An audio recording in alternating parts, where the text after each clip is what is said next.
देवसुतं देवं कंसचाणूरमर्दनं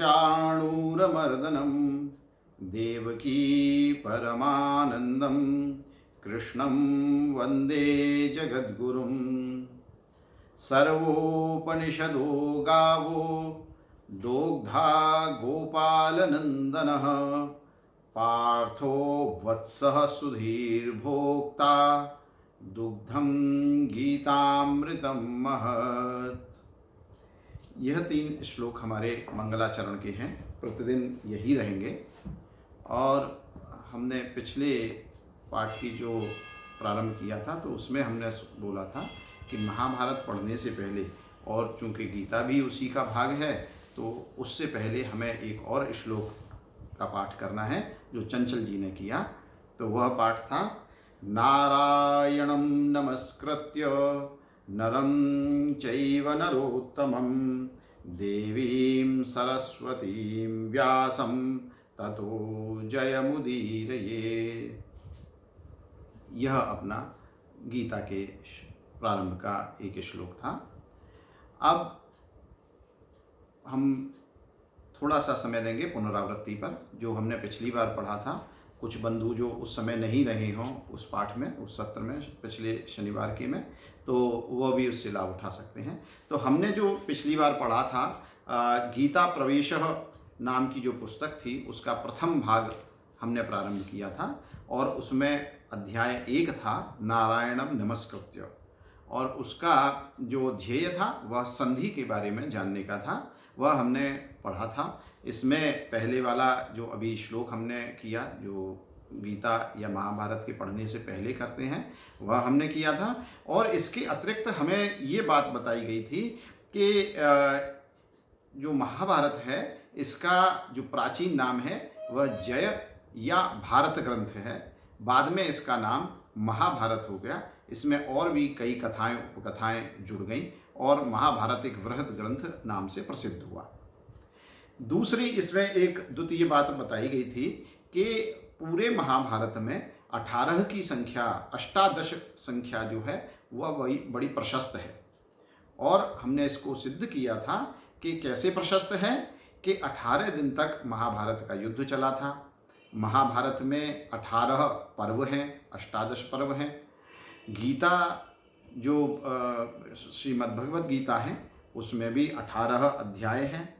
तो इस तरीके से हमने समझा था कि उसका प्राशस्त कैसे है, कैसे वह जो महाभारत है उसमें अष्टादश संख्या कैसे प्रशस्त है, ये हमने पढ़ा था।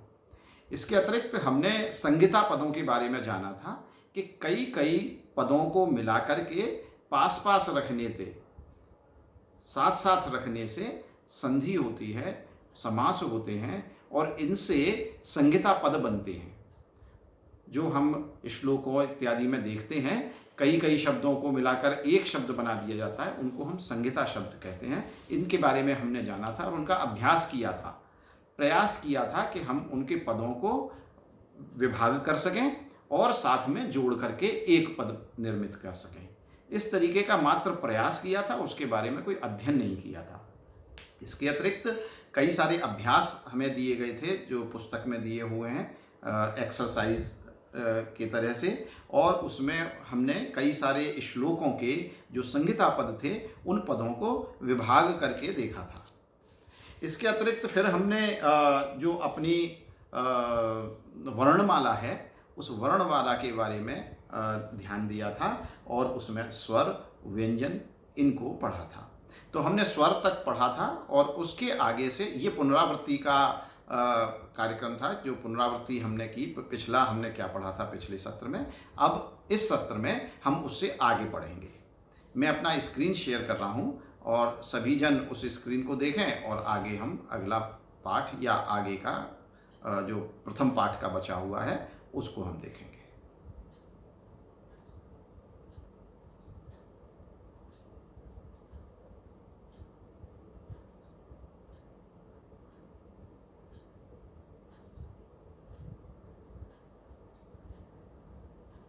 मेरा स्क्रीन देख पा रहे हैं सभी? जी। तो इसमें हमने यहाँ से प्रारंभ किया था अक्षरम और स्वरम, स्वराहा। तो हमने स्वर पढ़े थे, 3 प्रकार के स्वर पढ़े थे। ह्रस्वः, दीर्घः, प्लुतश्च। ह्रस्व जिनको बोलने में, उच्चारण में एक मात्रा का प्रयोग होता है। दीर्घ जिनका उच्चारण काल 2 मात्राओं के बराबर होता है। और तीसरे प्लुत, जिनके उच्चारण में 3 मात्राओं का काल लगता है। तो यह स्वरों के 3 प्रकार थे, ह्रस्वः, दीर्घः, प्लुतश्च। इसके अतिरिक्त हमने अयोगवाह पढ़े थे, जिनमें अनुस्वार, विसर्ग और जिह्वामूलीय इस तरीके के वर्ण थे। अब इसके बाद हम आगे आज से पढ़ेंगे व्यंजनम। तो हमने पढ़ा था स्वर वह हैं जिनको किसी और ध्वनि की आवश्यकता नहीं होती अपने आप में बोलने के लिए, लेकिन व्यंजन वह हैं जो 2 अक्षरों के मिलने से बनते हैं, एक स्वर और एक व्यंजन। और इस एक व्यंजन को बोलने में, उच्चारण करने में जो समय लगता है वही एक मात्रा काल ही लगता है। जैसे स्वरों को बोलने में एक मात्रा काल लगता है, ऐसे ही व्यंजन को, पूर्ण व्यंजन को बोलने में भी एक मात्रा काल लगता है। लेकिन उस एक मात्रा काल में आधा मात्रा काल व्यंजन और आधा मात्रा काल उसके साथ में जो स्वर जुड़ा हुआ है उसको बोलने में लगता है। अर्धमात्रा कालेन उच्चारितुं योग्य वर्ण व्यंजनम तच्च वर्गीय व्यंजनम अवर्गीय व्यंजनम च इति द्विविधम। तो आपको मैंने एक ब्लॉग का लिंक दिया था जब हम बात कर रहे थे कि हम अक्षरों से और शब्दों से गणितीय संख्याओं का निरूपण करते हैं, तो वहाँ थोड़ी सी चर्चा हुई थी क वर्ग, च वर्ग, ट वर्ग, त वर्ग की। तो ये वही वर्ग हैं। हमने अपने सभी व्यंजनों को इन वर्गों में कैटेगराइज कर रखा है। तो इनको बोलने का अपने स्वयं प्रयास करेंगे, म्यूट पर रहते ही बोलने का प्रयास करेंगे। क, इस तरीके से बोलेंगे। क ध्वनि है क, ख, ग, घ, ङ। इनके साथ में जब स्वर मिला देते हैं तब वह क, ख, ग, घ, ङ। तो इनमें मैंने साथ में जो स्वर है वो इनके साथ में योजित कर दिया, उससे यह पूर्ण एक मात्रा काल का व्यंजन बन गया। तो जो व्यंजन ध्वनियां हैं वह यहाँ हैं। क वर्ग में क, ख, ग, घ, ङ। च वर्ग में च, छ, ज, झ, ञ। ट वर्ग में द, ट, ठ, ड, ढ, ण। त वर्ग में त, थ, द, ध, न। प वर्ग में प, फ, ब, भ, म। ये 5 वर्ग हैं। इनके अतिरिक्त कुछ व्यंजन ऐसे हैं जो अवर्गीय हैं, इन वर्गों से बाहर हैं, अतिरिक्त हैं। वह हैं य, र, ल, व, श, श, स, ह। यहाँ ध्यान दें, आपके उच्चारण में इसका विशेष ध्यान रखें कि फ की ध्वनि एफ जो अंग्रेजी में ध्वनि है फ, वह ध्वनि संस्कृत और हिंदी में नहीं होती। हमारे यहाँ जो ध्वनि है वो PH वाली ध्वनि है। फ होठों से, ओष्ठव्य है, ओष्ठों से बोला जाता है फ। तो जब भी आप बोलें तो इस बात का ध्यान रखें कि जब आप संस्कृत या हिंदी बोल रहे हैं, संस्कृत निष्ठ शब्द बोल रहे हैं, तो उसमें फ का प्रयोग न करें। दांतों में से हवा निकलने वाला फ नहीं है, फ है, ओष्ठीय व्यंजन है। ठीक है, इस बात का आज से ही ध्यान देना प्रारंभ कर देंगे कि आप जब भी बोलें तो फ बोलें। ठीक है, जैसे फूल, फल, इनको फ, ओष्ठ एक साथ बाहर निकलने चाहिए। इसी के साथ एक अभ्यास और व्यंजन की ध्वनियों में है, जो है श, श, स। तीनों ही अलग अलग ध्वनियां हैं। प्रयास करें सीखने का कि कैसे आप इनको अच्छे से बोल सकते हैं। हम और आप एक साथ एक जगह पर होते, स्थान पर होते तो हम आपको समझाते, लेकिन यहाँ आप मेरे मुंह की चेष्टा को देख करके समझ सकते हैं कि कैसे मैं बोल रहा हूँ। और यदि ध्वनि आपको स्पष्ट अलग अलग सुनाई दे तो उसको भी ध्यान देने का प्रयास करें। मैं इन तीनों श को अलग अलग प्रकार से बोलूँगा जैसी इनकी ध्वनि है। श, श, श्व सुर, श्व, श्व, श, ये है पहला वाला। दूसरा जिसे हम पेट चिरा श बोलते हैं, वह पीछे की ओर से बोला जाता है श, श। इसमें घर्षण वायु का बहुत ज्यादा होता है और उसकी ध्वनि निकलती है श, षट, यह श है। स जब बोलेंगे आप तो स तो स्पष्ट है, जैसा हम सह, सह कार्यवाह, सहम, यह बोलते हैं तो स बोलते हैं। तो म्यूट पर रहते हुए ही कृपया अभ्यास करें इसका, एक एक बार अवश्य इनको ध्वनियों को अपने मुंह से उच्चारण करने का प्रयास करें। तो ये स्वर है। अब इन स्वरों में जो क्षमा करें, ये सभी व्यंजन हैं और इन व्यंजनों को हमने वर्गों में कैटेगराइज कर दिया, अलग अलग वर्गों में बना दिए, कुछ अवर्गीय रह गए। अब इनके अंदर भी आप देखेंगे तो इनमें ध्वनियों में अलग अलग प्रकार हैं। जैसे कुछ मृदु व्यंजन हैं, कुछ कर्कश व्यंजन हैं। तो इनका और एक बार ध्यान देंगे। संधि कार्यादौ सौकर्यार्थम व्यंजनानां विभाग अन्य प्रकारेण अपि कृतः अस्ति। तो एक प्रकार तो ये हो गया, क वर्ग जो पहला व्यंजन है उसी के नाम से हमने वर्ग बना दिया, क वर्ग, च वर्ग, ट वर्ग, त वर्ग, प वर्ग। दूसरा प्रकार जो है वह बोलने में है कि कैसे बोला जाता है उसको, इस बात पर। तो वह किस प्रकार का है कि यह जो ध्वनि हम बोल रहे हैं वह मृदु है। मृदु कहाँ से? ग। आप इनको बोलने का प्रयास करेंगे तो आपको पता लगेगा कि इनमें आपको बोलने में कष्ट नहीं होगा, सरलता से बोले जा सकते हैं, मृदु हैं। इनकी ध्वनि मृदु है, कोमल ध्वनि है। ग, घ, ङ, ज, झ, य। इस प्रकार के ये जो व्यंजन हैं, ये सभी व्यंजन मृदु व्यंजन हैं। आप यहाँ से देखें, ग से लेकर ल यहाँ तक, ये सभी मृदु व्यंजन हैं। इन्हीं में से कुछ व्यंजन कर्कश व्यंजन हैं। क, जैसे आप देखेंगे शब्दों पे भी आप ध्यान देंगे तो संस्कृत की ही ये विशेषता है, क्रूर, खल, इस प्रकार के जो शब्द आएंगे वो शब्द के अर्थ भी बहुना ऐसे होंगे कि जो अच्छे नहीं माने जाते गुण, वैसे ही गुणों के नाम इन अक्षरों में होंगे। क, ख, च, छ, ट, ठ, त, थ, प, फ, श, ष, स। इन सभी को हम कर्कश व्यंजन कहते हैं। तो यहाँ अगर हम देखें, कवर्गः, चवर्गः, टवर्गः, तवर्गः, पवर्गः च क्रमेण कुचु टू तु पु इति शब्दै व्याकरणे व्यवहृता भवन्ति। जब हम इन वर्गों की बात करेंगे तो इनको बोलेंगे कु, चु, टू, तु, पु। अतः कु क्या है? क वर्ग, चू क्या है? च वर्ग, टू क्या है? ट वर्ग। तो जो आप ग्रंथ इत्यादि पढ़ेंगे व्याकरण के, वहाँ जब इनका इन शब्दों का प्रयोग, इन अक्षरों का प्रयोग हो, कु, चू, टू, तू, पु, तो आप समझें इनका अर्थ क वर्ग, च वर्ग, ट वर्ग, त वर्ग, प वर्ग से है। यहाँ तक किसी को कोई समस्या हो, कोई शंका हो तो कृपया पूछें।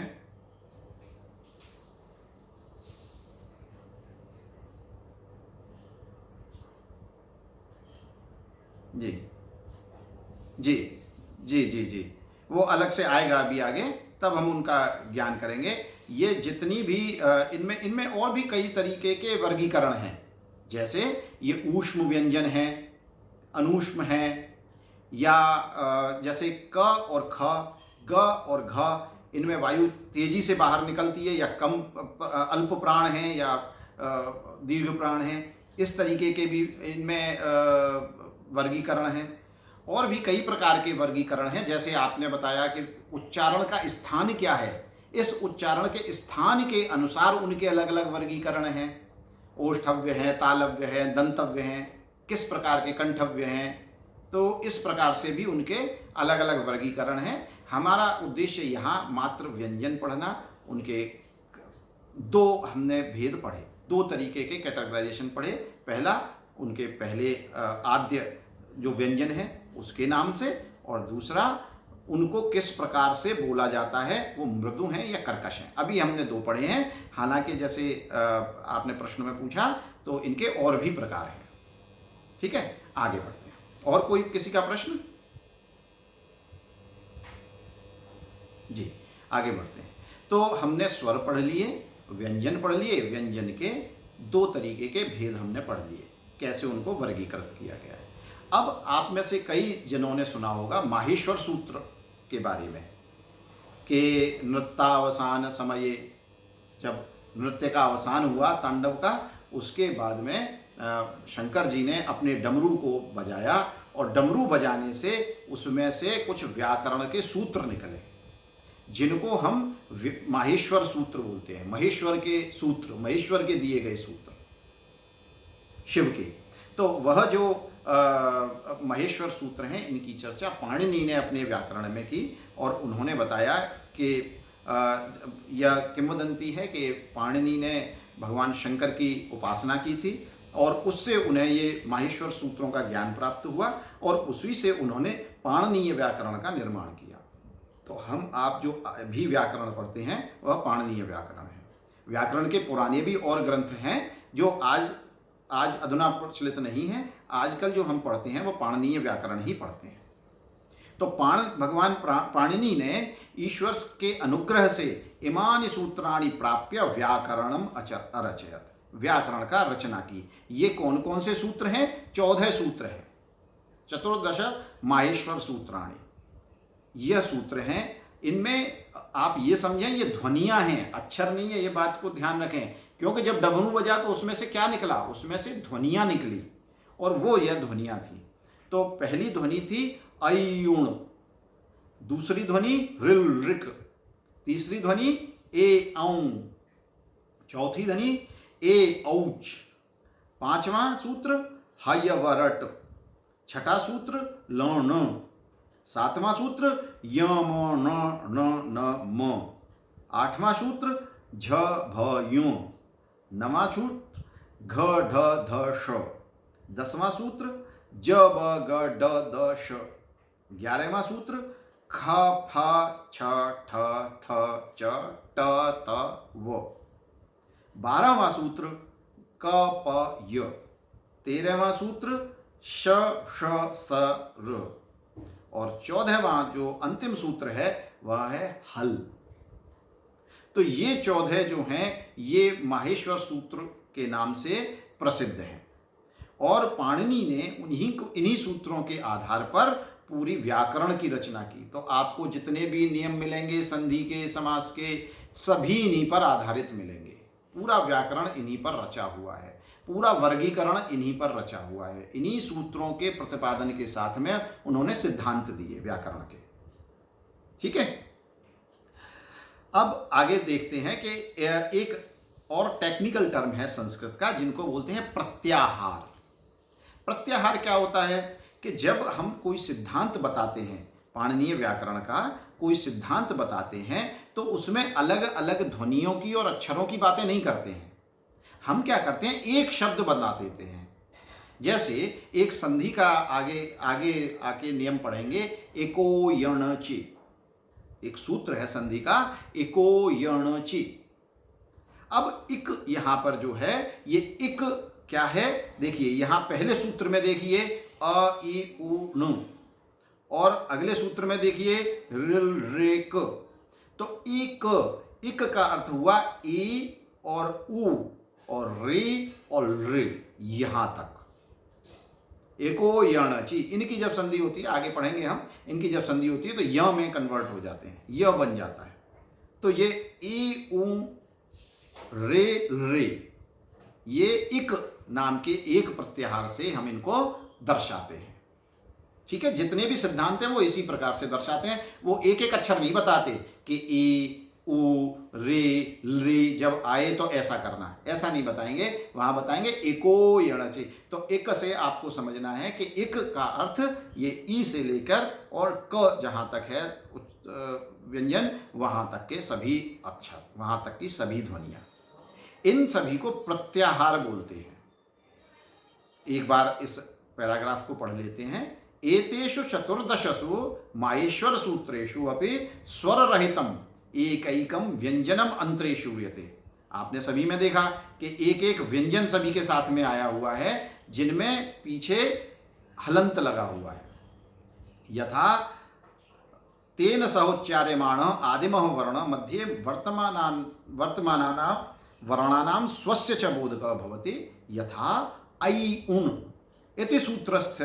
आप देखेंगे इकारस्य रिल ऋक इति सूत्रस्थेन अंतिम व्यंजनेन क कारेण सहोच्चारेण इक इति शब्दः निष्पद्यते। जो मैंने अभी आपको समझाया कि इक जो शब्द है वह कैसे बनाया, यहां से ई पहले सूत्र और द्वितीय सूत्र को लेकर के।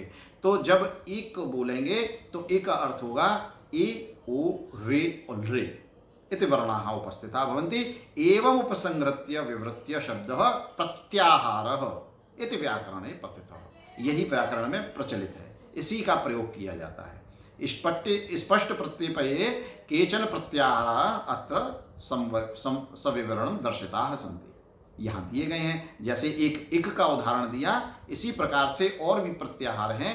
जैसे अण, अण का अर्थ देखिए कहाँ से निकालेंगे, अ और न, इनके बीच में कौन कौन है, अ ई उ। तो अण का अर्थ क्या हुआ, अ ई उ। अकह, जैसे आप एक आगे पढ़ेंगे, अकह सवर्णे दीर्घः, वहां एक संधि का सूत्र है अकह सवर्णे दीर्घः। तो जब बोला अक, तो अक का अर्थ क्या हुआ, देखिए लगाइए, अ ई उ और री और री।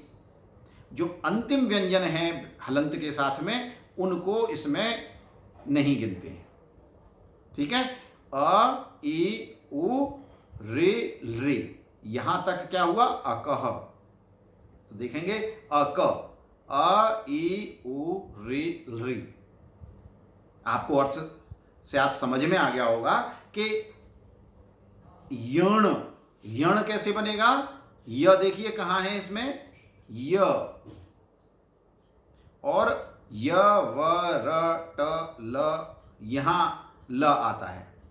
ठीक है, य न, तो य पांचवा सूत्र और छठा सूत्र, इनको देखिए आप। तो ये जो बीच में जो अक्षर आए, य व र ल, यह अर्थ हुआ यण का। अच, ये सभी स्वर हैं। अच का अर्थ कैसे हो गया, अ से लेके च तक, पहले सूत्र से लेके चौथे सूत्र तक, ये सभी क्या हैं, स्वर हैं। अ ई उ रे रे ए ओ आई औ, यह सभी स्वर हैं। तो इनको क्या बोलते हैं हम, अच।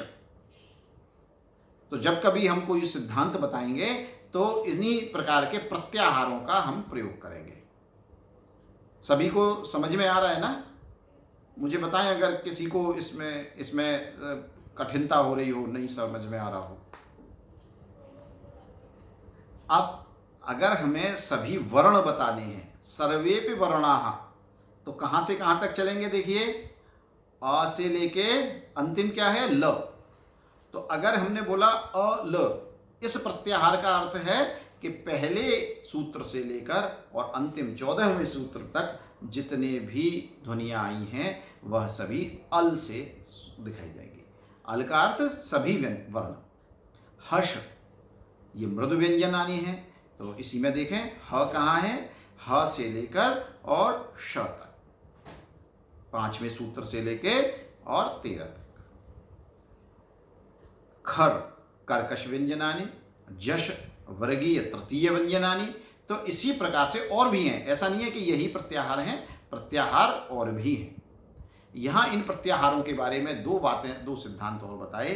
सूत्राणाम अन्ते विद्यमानानाम स्वर रहितानाम, अर्थात जो हलंत के साथ में है, व्यंजनानाम ग्रहणम न भवति। मैंने आपको बताया था कि जो अंतिम व्यंजन है उनका हम इन सूत्रों में जहाँ कहीं भी ये प्रयोग होंगे प्रत्याहार, उनमें अंतिम वाला जो ये हलंत के साथ में है, जिनके साथ स्वर नहीं है, उनका प्रयोग नहीं करते हैं, उनको नहीं माना जाता उसमें। अगर कहीं आ जाए जैसे अ क है, तो इसमें जो क है उस क को नहीं माना जाएगा उस सिद्धांत में सम्मिलित। ठीक, पहला पहला नियम। दूसरा नियम, आदिमः वर्णो नाम सूत्रेषु आद्यः वर्णः इति नार्थ। ऐसा नहीं है जैसे इको यणचि हमने पढ़ा, इक, तो ई देखें तो ई उसका आद्यक्षर नहीं है इस सूत्र का। इस सूत्र का पहला अक्षर है अ, लेकिन हमारा जो सिद्धांत है उसमें इक प्रयोग हुआ है। तो यह ध्यान रखें कि जब भी हम प्रत्याहार बोलेंगे तो यह कोई आवश्यक नहीं है कि उसका प्रथम वर्ण ही होगा उस सूत्र का, यह बीच का भी हो सकता है। किंतु अस्माभिः आदितमत्वेन विवक्षितः वर्णः इत्यर्थः। जैसे इक, यण, चर इत्यादिषु प्रत्याहारेषु इ, य, च इत्येते वर्णाः माहेश्वर सूत्रेषु आदिमाः न सन्ति। पहले अक्षर नहीं है ये बीच में से कहीं से आए हुए हैं। तब भी हम प्रत्याहारों में इनका प्रयोग करते हैं। तो यह बात ध्यान रखें कि प्रत्याहार का जो प्रथम वर्ण है उसको ये न समझें कि ये माहेश्वर सूत्र का भी, संबंधित माहेश्वर सूत्र का भी प्रथम वर्ण है। ऐसा होना अवश्यंभावी नहीं है, आवश्यक नहीं है। ठीक है, आशा करता हूं आप सभी लोगों को समझ में आ रहा होगा। और इससे हम आगे जब पढ़ेंगे गीता जी को तो हम इनको बड़े आसानी से, बड़े अच्छे से, सरलता से पढ़ पाएंगे। इसीलिए हम यहाँ यह श्रम कर रहे हैं। तो प्रत्याहारेषु विषयद्वयम् ज्ञातव्यम, ये दोनों हमने समझ लिए। इसके अतिरिक्त एक बात और रह गई बतानी कि जो व्यंजन हैं, व्यंजनों के साथ जब स्वर मिलते हैं तब उनकी एक मात्रा काल की पूरी जो उच्चारण काल है वह होता है और तभी उनकी ध्वनि को पूर्ण माना जाता है। जैसे क, ये व्यंजन ध्वनि है, इसके साथ जब अ जुड़ता है तो क बनता है, ई स्वर जुड़ता है तो की बनता है, उ स्वर जब जुड़ता है तो कु बनता है। और इसी प्रकार से सभी स्वरों के साथ मिलने से उसके अलग अलग स्वरूप सामने आते हैं व्यंजनों के। इनको कका पंक्ति बोलते हैं, संस्कृत में इनको कका पंक्ति बोलते हैं, हिंदी में इसको 12 घड़ी बोलते हैं, संस्कृत में कका पंक्ति बोलते हैं। ठीक है, तो ये हमने एक चीज अपना क्लियर कर लिया है इस समय। अब आगे हम देखते हैं कि कुछ व्यंजन ऐसे हैं जो दो प्रकार की अलग अलग व्यंजन ध्वनियों को मिलाने से बनते हैं, जिनको हम बोलते हैं संयुक्ताक्षर। इसका अर्थ क्या हुआ? संयुक्त अक्षर, दो अक्षरों को मिला देने से जो वर्ण बनता है उसको संयुक्ताक्षर बोलते हैं। तो जैसे दरिद्र, दरिद्र में द्र जो पीछे लगा हुआ है द्र, उसमें आपको दो व्यंजन की ध्वनियां सुनाई दे रही हैं, एक द और एक र। तो जो द्र है वह क्या है? वह संयुक्ताक्षर है, इसका भी ध्यान देंगे। आगे देखें, स्वरव्यंजनोः सन्निधौ यदा विकारः भवति। अब हमने जब पिछले सत्र में बात की थी तो हमने संधि के बारे में एक पंक्ति पढ़ी थी मात्र, परिभाषा उसकी कि संधि क्या होती है। तो वहां यह बात आई थी कि संधि का अर्थ होता है जब दो शब्दों को, दो पदों को पास पास रखने से उनमें आदेश, आगम, लोप या प्रकृति भाव पैदा होता है, तब उसको संधि बोलते हैं।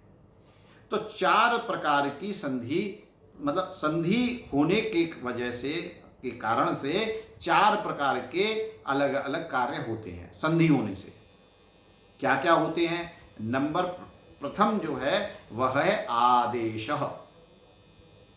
आदेश में क्या होता है कि एक वर्ण और दूसरे वर्ण के मिलने पर कोई एक तीसरा वर्ण उत्पन्न हो जाता है, तीसरी ध्वनि पैदा हो जाती है। जैसे आप अपने आप प्रयास करें बोलने का, ई के बाद य, ई के बाद अ बोलने का प्रयास करें, ई के बाद अ ध्वनि बोलने का प्रयास करें, अपने मन में या अपने उच्चारण में बोल के प्रयास करें, जल्दी जल्दी बोलने का।